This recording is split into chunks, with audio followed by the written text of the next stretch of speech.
So I started off with the new YSL Fusion Ink Cushion Foundation, which looks like that on the outside, and that's on the inside.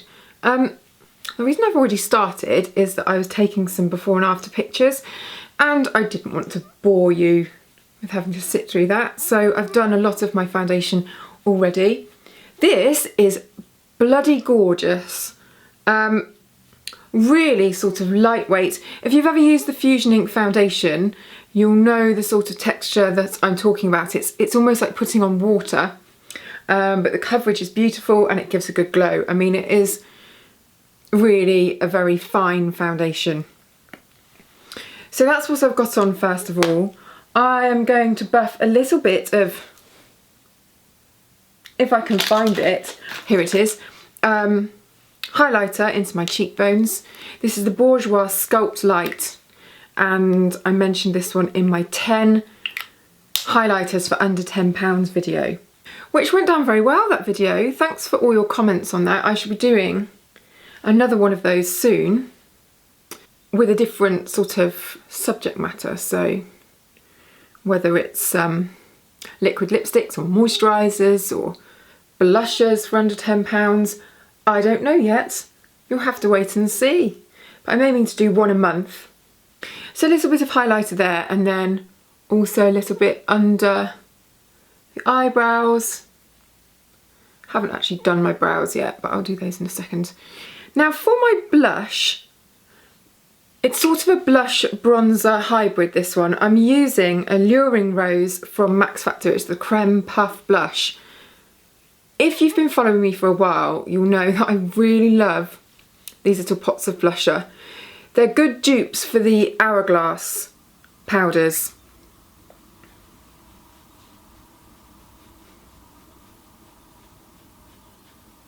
And I just think that this one, because it's got that real warmth to it, it's like a reddish bronzer, it's perfect for autumn because you want all of those russety, falling leaves types of colours, don't you? And then in with my eyeshadow. I'm not doing anything too fancy with my eyeshadow at all, apart from at the end. This is the Eye Quad from Chanel, the Rouge collection, and I don't know whether they still have this. So apologies if they don't, but I'll try and find a dupe with a nice reddish shadow. And I'm using this brownie one mixed with the reddish colour.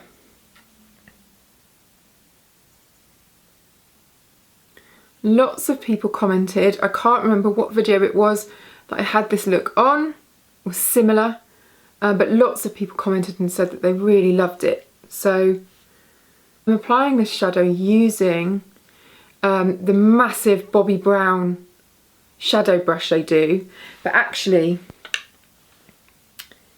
it's not that great for getting right into the corner of the eye.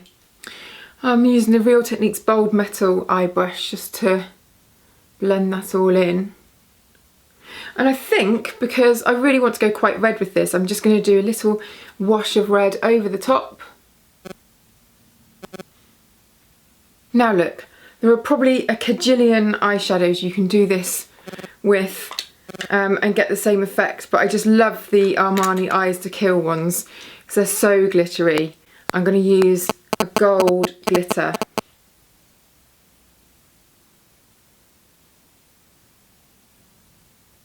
And blend it a little bit outwards. So it's got a hint of Christmas with this glitter, and it sort of ties it into what I'm going to do with the lips. Eyeliner, I love this colour and I hope that this is available. This is Eros and it's from the Chanel Rouge collection again. So I am taking this, and it is very, very purpley red, into the lash line and the waterline in the corner of the eye. And then, because I've completely failed to prepare myself with any kind of suitable brushes, I'm going to blend it in using a really unsuitable brush. This is a Charlotte Tilbury blending brush, I think, eye smudger. Oh, you know what? It's not that inappropriate. I'm just doing the outer corners. You can see that that has made them quite a lot more reddish. But I really like it. If you don't like the reddier, more sort of vibrant, I don't know, like, I really like all these claret and burgundy and russet colours for autumn. If you don't like that, you can swap all of this for brown. I mean, it's not a problem. Do what you like. So just smudging it out a bit. Where's the lid to this eyeliner? These eyeliners from Chanel are gorgeous. I highly recommend the Marc Jacobs eyeliners as well. Just really soft, really blendable. And they stay on very, very well. They're almost impossible to get off, in fact. Mascara, I'm going for the Clarins Mascara Super Volume, or Supra Volume. Ooh! And this is a lovely sort of sparkling brown shade.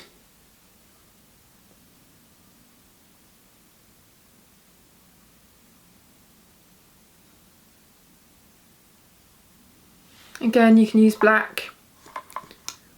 I quite like a brown mascara every now and again because I have really fair lashes, and so it just looks a little bit more muted. I'm just going to do my brows while I'm waiting for my mascara to dry. I'm using the Benefit Gimme Brow in shade 1, which, if you didn't watch my which video did I put this in? Can't remember now. Last makeup video maybe? It's like a sort of eyebrow glue consistency that adds colour, a little bit of colour and a little bit of sort of bulkiness to your brows because it's got fibres in it. So it works best if you've already got brows to work with, if you know what I mean. And you don't need to do too much filling in. But yeah, I think it's really good. Even if I always do get it everywhere, no matter how much I clean the brush off beforehand. So I'd say you do need to have Q-tips, cotton buds to hand when you use this. And also, I think, quite good to have a dry eyebrow brush. Just because if you need to reshape once you've put the stuff on, it's not so great having to go back in with a brush that's already got the stuff on, because you just end up putting loads and loads on and it all clags up. So I think having, you know, like sometimes if you do an eye look, you'll have a clean shadow brush to do blending with, sort of like that idea. Now I'm going to do 2 lip options for this. The first one, the one that I've just put on, this is from the Gold Obsession range from L'Oreal. And they've done quite a few shades in this collection, and they're all, I'm pretty sure it's shot through with real gold. I'll have to double check that. And this one is Nude Gold, which is my favourite one. It's like a really gorgeous soft beige, but shimmery, but a warm shimmer, not that sort of cool pinkish or silverish shimmer that you sometimes get. So it's not like a 90s shimmer, if you remember those lipsticks. I used to buy them when I was a teen, pearly lipsticks. It's more of a modern gold. For those that aren't into shimmer, this is the new MAC Lip Tensity lipstick, and this is in Doe. D-O-E, not D-O-H. And it's a nice warm, sort of caramelly nude, very opaque. One for true lipstick lovers, this one. With a really gorgeous sort of intense pigment, but a nice velvety finish. It doesn't feel too matte, drying matte, and it's definitely not glossy. So it's sort of the opposite of the Gold Obsession lipstick that I showed you. There it is, my autumn makeup look. As I said, you can go less red, you can go more red. I just love these autumn tones. Every year I always say to myself, oh, I hate autumn makeup because it's always really dark lipsticks and dark nails and I don't really like it. But actually, the tones I think really work well. They work well with all skin tones and eye colours and hair colours, but I think they work especially well if you've got blue eyes and blonde hair. There's something about them that just sort of brings a bit of warmth to the face. So yeah, I love this look. Hope that you do too. All the stuff's listed below and I shall see you in the next video.